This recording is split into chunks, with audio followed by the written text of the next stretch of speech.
Bueno, damos comienzo a esta segunda clase referida al pensamiento de Mario Casalla. En esta ocasión nos vamos a referir al pensamiento de la liberación, específicamente a su inserción en la filosofía de la liberación. Y dentro de este marco estructural también vamos a hacer una referencia a la idea del pueblo en el pensamiento casallano. Bien, nosotros en el encuentro anterior marcamos como referencia que la reflexión casallana en cierto modo se articulaba dentro de lo que se diagnosticaba como una crisis de la matriz europea occidental, particularmente simbolizada en el circuito Hegel, Nietzsche y Heidegger. Hegel como consumación de ese pensamiento, Nietzsche como diagnosticador de la crisis, quizá tal vez específicamente en esa frase tan emblemática que es Dios ha muerto, y finalmente Heidegger como, de algún modo, portador de un mensaje o de una filosofía de la superación de la metafísica. En esta crisis del pensamiento europeo occidental es donde se podía ver, de algún modo, un marco de agotamiento general que facilitaba o posibilitaba de manera más plena la emergencia de una filosofía de la liberación. Bueno, precisamente podemos decir que en este marco de crisis de la ideología europea occidental, tanto Casalla como también en algún fragmento Amelia Podetti van a hacer hincapié para poder de alguna manera graficar esta crisis en un texto de Edmund Husserl del año 35, de este filósofo tan relevante, que de alguna manera va a ser maestro de Heidegger, pero también va a ser uno de los grandes filósofos de finales del siglo XIX y sobre todo de las primeras 2 décadas del XX. Y Husserl de alguna manera nos va a servir para poder ver en un punto la crisis de este pensamiento europeo, de la metafísica occidental, podemos decirlo así, en tanto y en cuanto va a llevar adelante en este texto que va a aparecer en Crisis del año 1935 una crítica, por un lado, al paradigma positivista, al paradigma naturalista en líneas generales, que de alguna manera se ha impuesto por sobre la filosofía, pero también en este texto lo que va a plantear es, en cierto modo, la crisis o la pérdida de vigor de lo que era la cultura europea. Y lo que nos va a marcar, precisamente en este contexto de entreguerras, tiene que ver con una lectura de cuál era el lugar de Europa, es decir, cuál teóricamente en un momento de incertidumbre debía ser el lugar de Europa. Y él lo que va a comprender tiene que ver estructuralmente con la idea de que, si bien Europa se hallaba en crisis, Europa tenía como rasgo, de alguna manera, como rasgo de autoconciencia, ser una humanidad precisamente que producía valores y criterios basados en el paradigma de razón. Es decir, de alguna manera, a diferencia de otras culturas como la India, como la China, que eran meros arquetipos, de alguna manera arquetipos empíricos, va a decir Husserl, lo que va a entender es que precisamente Europa representaba un tipo de humanidad que tenía que ser homenajeada y elogiada, y realmente representaba precisamente un arquetipo por excelencia. Es decir, cada cultura que se preciase a sí misma por sus valores, de alguna manera por su desarrollo, por su despliegue, tenía que entender que necesariamente debía pasar por los diferentes estadios de la cultura europea. Es decir, cada humanidad periférica debía ansiar, debía emular para llegar a la plenitud de sus posibilidades las enseñanzas de esta cultura europea basada en la razón, que permanentemente se proponía nuevos horizontes, nuevas aventuras, nuevos objetivos, pero siempre desde un prisma sostenido en la razón.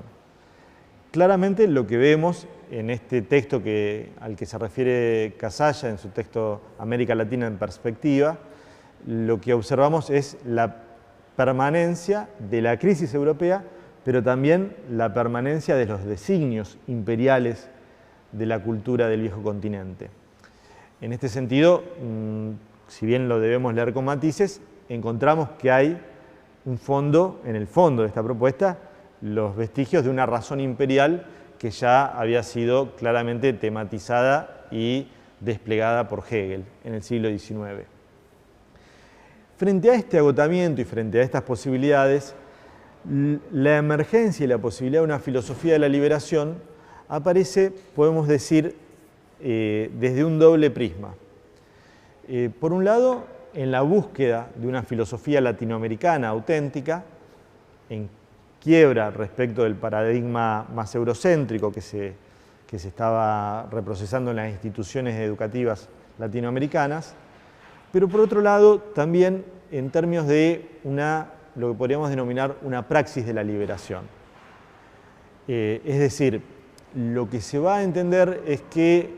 la radicalidad epistemológica del paradigma de la liberación tiene que ser concurrente con una radicalidad política. Y en este punto, ¿por qué esto es así? Porque, bueno, como plantea Casalla en Razón y Liberación, texto de principios de los años 70, de lo que se trataba claramente tiene que ver fundamentalmente con una búsqueda de la autenticidad del pensamiento latinoamericano. Ahora bien, si esta autenticidad es buscada, de lo que se trata es de partir de un nuevo paradigma, de una nueva cosmovisión. Y una cosmovisión, insistimos, pensada en términos de autenticidad. Ahora bien, la autenticidad del ser americano, como eje temático y problemático, no puede ser nunca abordada si no está realmente liberado en sus condiciones existenciarias e históricas y políticas ese ser. Por lo tanto, solo puede emerger una precondición ontológica auténtica americana a partir de un proceso emancipador en lo político y en lo histórico. En ese marco, la búsqueda de la recuperación ontopolítica de lo americano, digamos, lo que podemos denominar la construcción de un discurso situado respecto de la realidad americana y sobre todo la conformación de una palabra propia, aparecen obviamente como los requisitos sustanciales de una filosofía latinoamericana que deviene filosofía de la liberación. En este punto, lo que se va a identificar en la perspectiva de Casalla, en los textos fundamentalmente de los años 70 y sobre todo en el texto colectivo de la filosofía de la liberación, tiene que ver con un conjunto de obstáculos que son los que obturan precisamente la emergencia de una reflexión propia y que de alguna manera creemos que siguen en un punto vigentes dentro de una parte del imaginario filosófico contemporáneo. Dentro de estos obstáculos, en primer lugar, lo que va a marcar Casalla tiene que ver con lo que se denomina una reducción academicista articulada a un desarrollismo filosófico. Y en este punto lo que intenta señalar el autor tiene que ver con una posición propia del normalismo filosófico que reniega de las formas culturales propias para hacer filosofía, es decir, que entiende que de alguna manera no hay un suelo propio para poder constituir estas reflexiones y que de alguna manera, de algún modo, lo que se va dando es lo que podríamos denominar como horizonte filosófico. De lo que se trata es de entender la filosofía en un marco enclaustrado, un marco en cierta manera profesional y elitista, y que todo lo que queda por fuera de esa filosofía es entendido como algo que aparece como un residuo, digamos, sin valor especulativo. En este punto, lo que se va a entender es que la filosofía debe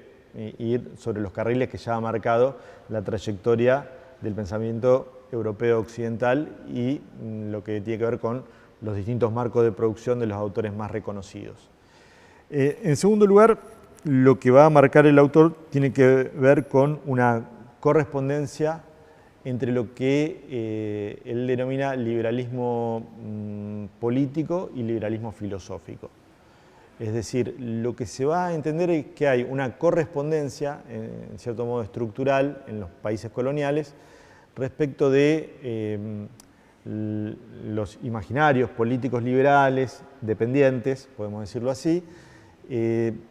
algún modo asumen como filosofía o como única filosofía la filosofía estrictamente individual. Es decir,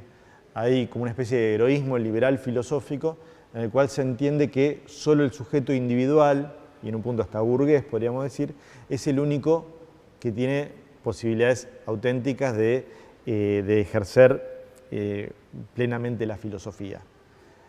Como tercer obstáculo, en el marco de esta percepción de la realidad filosófica en los países semicoloniales, lo que se va a entender es que hay una obturación en la cual no se logran comprender realmente cuáles son los verdaderos enemigos, ¿no? Es decir, cuáles son los verdaderos obstáculos, los verdaderos enemigos, los verdaderos adversarios. Es decir, se produce una interpretación en la cual claramente no se da una clara identificación de las realidades problemáticas estructurales de cada país y de cada circunstancia. Digamos, como cuarto elemento obstacular, uno que está muy presente y es lo que tiene que ver con la crítica a la idea de universalidad, ¿no? Es decir, aquí se critica lo universal, es decir, esas diferencias que terminan tributando a lo que podríamos denominar un universal abstracto e imperial. En este punto, de lo que se trata para los imaginarios coloniales es de pensar siempre desde una universalidad que lo único que hace es representar la particularidad europeo-occidental. Seguidamente, lo que se va de alguna manera a criticar dentro de este imaginario tiene que ver con lo que podríamos denominar, o lo que denomina Casalla, una defensa del estatuto colonial. Es decir, aquí claramente las posiciones de liberación de los pueblos van a ser desautorizadas respecto de las filosofías normativas eurocéntricas, entendiendo que todo lo que tiene que ver con lo popular es meramente un folclorismo o, en el mejor de los casos, una especie de tribalismo claramente asociado indirectamente a la idea de barbarie. Y en última instancia, el último de los obstáculos, que de alguna manera va articulado con los dos anteriores, tiene que ver con la construcción dentro del imaginario filosófico de una historiografía que es colonial, digamos, una historia y una historiografía colonial que en un punto representan un imaginario dependiente, es decir, de alguna manera lo que se va constituyendo para las filosofías latinoamericanas dependientes es precisamente una representación de lo historiográfico y de las temporalidades que van a tributar al imaginario colonial. En este punto, de lo que se trata es de, para poder remover estos obstáculos, de una firme decisión especulativa, pero también de una firme decisión política. De lo que se trata, como mencionamos al comienzo, es entender que estamos frente a un problema histórico, político, especulativo, y que por lo tanto de lo que se trata es de constituir la filosofía como una praxis de liberación, pero al mismo tiempo de lo que se trata es de entender al pueblo como sujeto de esa liberación, pero también reinterpretar la figura del filósofo desde un nuevo prisma, en términos tal vez de, como menciona Casalla, de ciudadanización, y entender al filósofo como lo que podríamos denominar representante de una opción histórico, político y existencial, es decir, como representante de un colectivo, pero fundamentalmente como actor dinámico de ese colectivo en función de una lucha por la autonomía y por la liberación.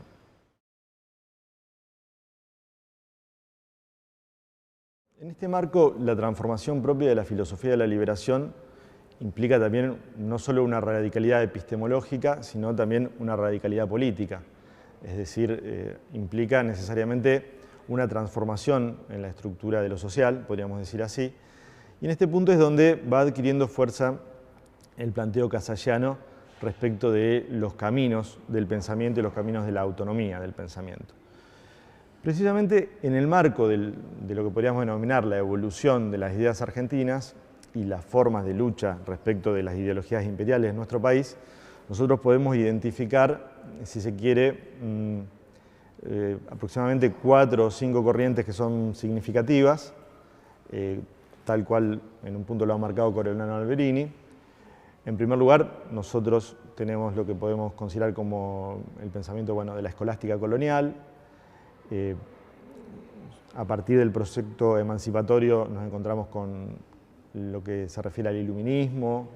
encarnado en las figuras de Belgrano, de Rivadavia, de Mariano Moreno, sucesivamente al romanticismo, de Echeverría, de Alberdi, de Sarmiento, y hacia finales del siglo XIX y principios del XX, digamos, una de las ideologías con más vigor en todo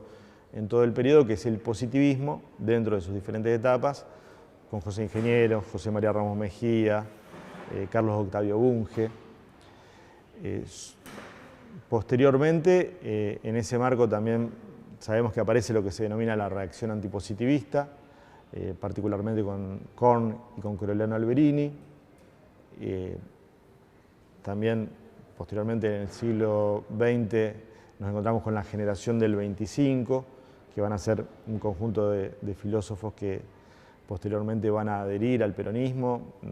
figuras como Carlos Astrada, Luis Juan Guerrero, Nimio Danquín, los hermanos Virasoro, que van a constituir tal vez una de las estirpes más profundas del pensamiento filosófico en nuestro país. Y precisamente, posteriormente a ello, aparece lo que es la filosofía, en la filosofía el paradigma de la normalidad. En este paradigma, que va a ser precisamente que va a ser sucedido por la filosofía de la liberación, claramente encuentra, en cierto modo, Casalla el adversario sobre el cual se va a establecer la pugna respecto del paradigma de la filosofía de la liberación. En este paradigma de la normalidad, Romero, quien va a ser su fundador, lo que va a entender es la propuesta de una filosofía que pueda abandonar lo que eran los residuos del positivismo, los residuos también de las doctrinas teológicas. En cierta manera se trata de separar a la filosofía respecto de las ciencias naturales y de la teología. En este marco, la propuesta de Romero, que también va a estar vinculada al retiro del peronismo de la vida política en términos de la resistencia y el exilio de Perón, y de las realidades que se estaban viviendo en ese periodo en Argentina, lo que va a entender Romero, lo que va a proponer, es una idea de una filosofía elaborada por profesionales. Digamos, una filosofía que tenga una mayor disciplina, que tenga una mayor sistematicidad y que de alguna manera de lo que se va a tratar es de que este horizonte esté fuertemente vinculado con, digamos, una filosofía que delimite y estipule lo que es filosófico y lo que no.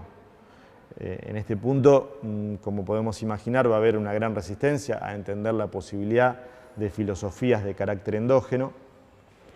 y lo que se va a proponer es una filosofía más estructurada y de alguna manera una filosofía de recepción, ¿no? En la cual lo que va a tener importancia o lo que se va a considerar filosófico es la actualización del pensamiento que se está dando en Europa. Es decir, aquí lo que aparece, como podemos ver, es una idea de desarrollismo filosófico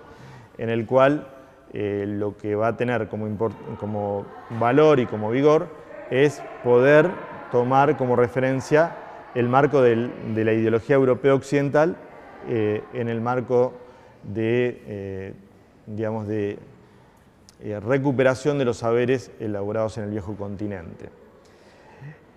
En este contexto es que se va a dar el momento de emergencia de la filosofía de la liberación, y esto va a tener que ver, o va a encontrar su excusa, o su sustento en realidad, en dos situaciones que Casalla marca muy claramente. Por un lado, nos vamos a encontrar con lo que habíamos denominado una crisis del paradigma europeo occidental.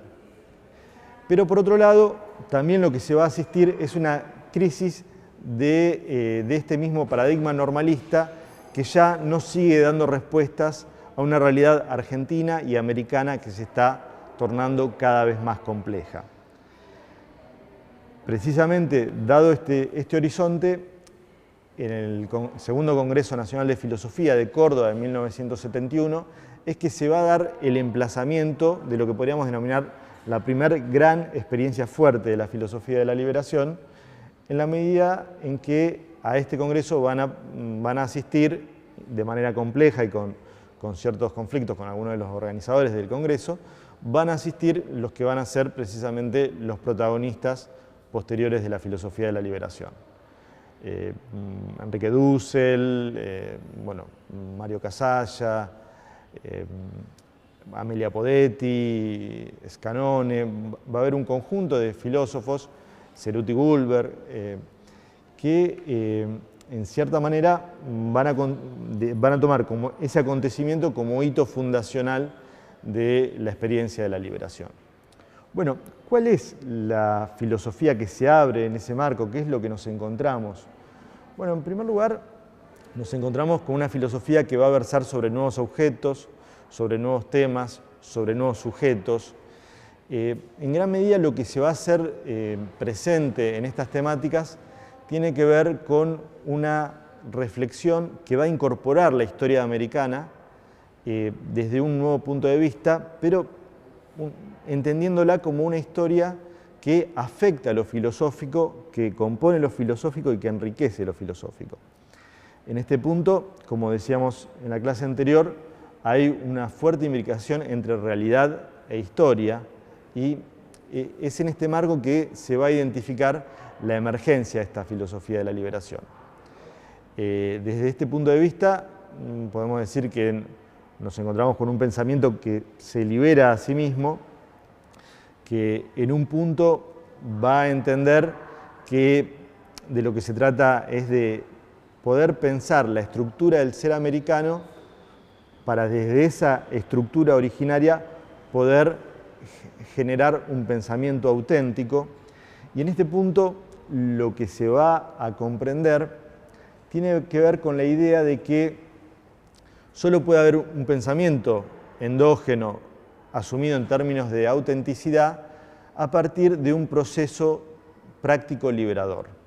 Es decir, solo podemos acceder a una instancia auténtica de reflexión en tanto y en cuanto removamos los condicionantes objetivos, políticos y culturales que obturan la auténtica emergencia del ser americano. Por esto nos estamos refiriendo no solo a una práctica epistemológica, sino a una praxis de liberación. Radicalidad epistemológica, en este caso, va de la mano con radicalidad política. Por eso, claramente, la tarea que asume este grupo es un compromiso por la liberación, no solo epistemológica, sino una liberación política. Es decir, está fuertemente vinculado con la idea de desmontar la estructura colonial, la estructura semicolonial de nuestros pueblos, y precisamente a partir de romper las cadenas de opresión de nuestro pueblo, lograr identificar y tematizar y problematizar la emergencia propia del pueblo latinoamericano. Esto claramente está vinculado a la propuesta que nosotros podemos ver en un texto de principios de los años 70 de Mario Casalla, que es Razón y Liberación, texto primero, pero es una problemática que claramente va a ser compartida por el colectivo de la liberación, en textos como los de Dussel, los de Scanone, que van claramente a ir en esa línea de indagación. Ahora bien, ¿hacia dónde va este nuevo plano de la filosofía de la liberación? ¿Dónde están los puntos de emergencia que le dan su fisonomía singular? Bueno, en primer lugar hay una idea de partir de un nuevo sujeto, digamos. Claramente aquí de lo que se va a tratar es de abandonar lo que se entendía como el individualismo filosófico o lo que Casalla identificó en Razón y Liberación como la correspondencia entre liberalismo económico y político y liberalismo filosófico. Es decir, en Casalla lo que hay es una crítica a una forma de asumir la filosofía en términos estrictamente individuales, y lo que se va a entender es que ese individualismo filosófico está vinculado a una concepción colonial del saber y a una estructura económica de sujeción que está claramente articulada con el liberalismo económico. Es decir, en el modelo colonial, la única filosofía posible es la liberal. La única filosofía oficial y aceptada es la liberal. Frente a esto,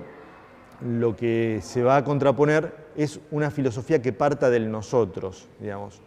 Es decir, una filosofía que no parta del yo, sino que se instituya desde el nosotros, desde lo comunitario, que abandone las concepciones privadas en función de un imaginario de lo público, que abandone las perspectivas de las ciencias naturales y se erija en una filosofía más vinculada a lo cultural y lo histórico. Y claramente lo que va a proponer la filosofía de la liberación en este punto tiene que ver con la idea de un sujeto autónomo, pero fundamentalmente de un sujeto colectivo, digamos.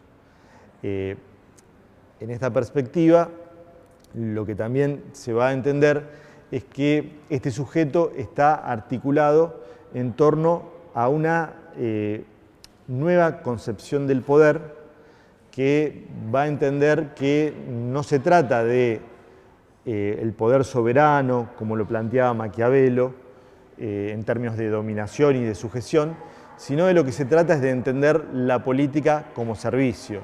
es decir, la política abierta al otro, la política vinculada al otro como tal y articulada en términos de servicio y voluntad de liberación. Al mismo tiempo, esta filosofía que inaugura el paradigma de la liberación va a entender que la filosofía no es una tarea privada, sino que es precisamente una tarea pública, es decir, es una tarea articulada en el pleno sentido de una filosofía pública y política. Y en este punto lo que se va a entender es que la filosofía de la liberación, a diferencia de lo que había ocurrido en periodos anteriores, parte de un nuevo prisma, tiene un nuevo punto de partida. Y este punto de partida es ético. ¿En qué sentido? En el sentido de que se aleja de lo que fue el paradigma ontológico del mundo antiguo y el paradigma cartesiano, moderno, en líneas generales, vinculado a la temática del conocimiento y la subjetividad. Y aquí lo que va a entender la filosofía de la liberación, a partir de la herencia fundamentalmente del texto de Levinas, Totalidad e Infinito, es que de lo que se trata, lo que tiene como horizonte la reflexión, es un punto de partida originario, pero no ontológico o subjetivista o nociológico, sino ético, ético-político. El correlato principal de la filosofía en este punto tiene que ver con el reconocimiento del otro, de la alteridad, de que hay otro que está frente a mí y me señala y me dice: soy otro, existo y te pido por favor que no me mates. Es precisamente en este sostén ético donde de algún modo se va a constituir el punto de partida sustancial de esta filosofía de la liberación. En este punto nosotros lo que podemos identificar es la idea de una filosofía que va a partir, podemos decir, de una nueva voluntad política de transformación, pero que va a entender que el sujeto social de la liberación es diferente de lo que ha imaginado o de lo que ha proyectado la ideología europeo-occidental. En este punto, lo que va a identificar Casalla, precisamente en su texto América Latina en perspectiva, es que la experiencia autonomista latinoamericana no parte de la idea de clase ni de la idea de individuo. Ambos paradigmas, el de individuo y el de clase, son vistos como nociones claramente tributarias de la metafísica moderna y en cierta manera como experiencias que son privativas o que son características del modelo europeo. Lo que va a identificar como momento de la liberación Casalla es precisamente la idea de pueblo. Es decir, en las realidades periféricas lo que se va a entender es que en estos marcos de situación y de sujeción no se da tanto una relación de una subjetividad plena y pura como la pensó Descartes, pero tampoco se da un contexto de clase en términos estrictos como lo pensó Marx, por ejemplo en el Manifiesto Comunista. Lo que se da en la realidad americana es un proceso mucho más complejo que nosotros asociamos a la idea de mestizaje, y lo que se va a reprocesar es un vínculo que podríamos denominar, siguiendo Casalla, como un vínculo ancestral, es decir, una vinculación entre opresor y oprimido. Aquí las tematizaciones de clase o las tematizaciones vinculadas a un supuesto contrato social o a un republicanismo, propios también de lo individual, que podrían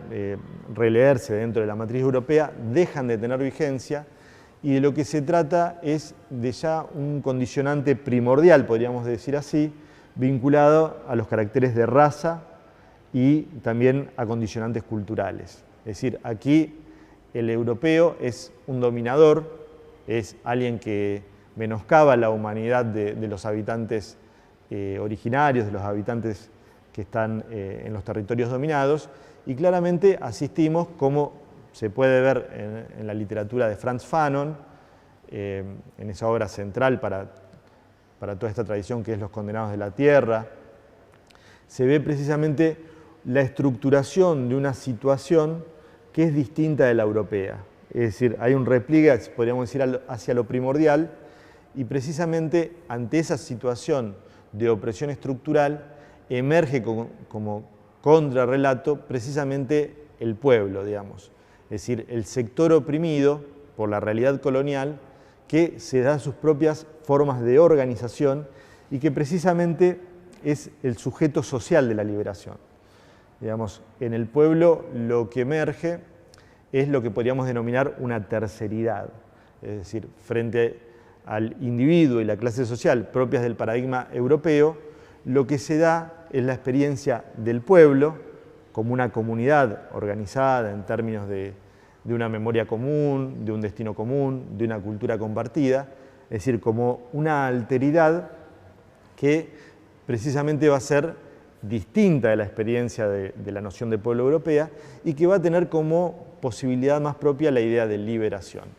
Es decir, en el pueblo lo que se resguarda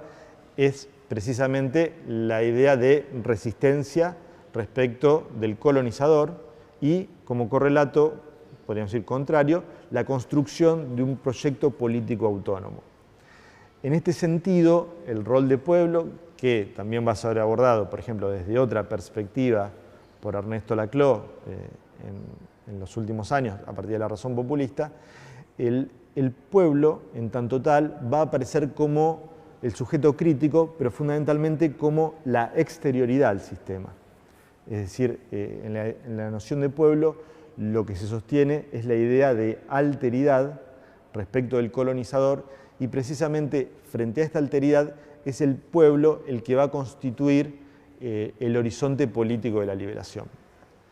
En este sentido, lo que ha denominado Casalla, lo que ha caracterizado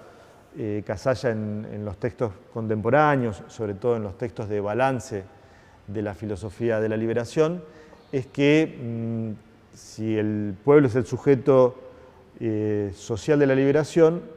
la idea de nación en las realidades periféricas, y aquí lo articulamos también con los textos de Hernández Arrey, particularmente con Nacionalismo y Liberación, la idea de nación en las realidades periféricas, que refieren claramente ya a un nacionalismo defensivo y no a un nacionalismo imperial, son precisamente el sujeto histórico de la liberación. Y si decimos que bueno, pueblo y nación juegan estructuralmente en esta voluntad autonomista, lo que va a entender Casalla es que hacia el siglo XXI este sujeto emancipatorio va a estar fuertemente encarnado por las experiencias populares y particularmente por los movimientos sociales.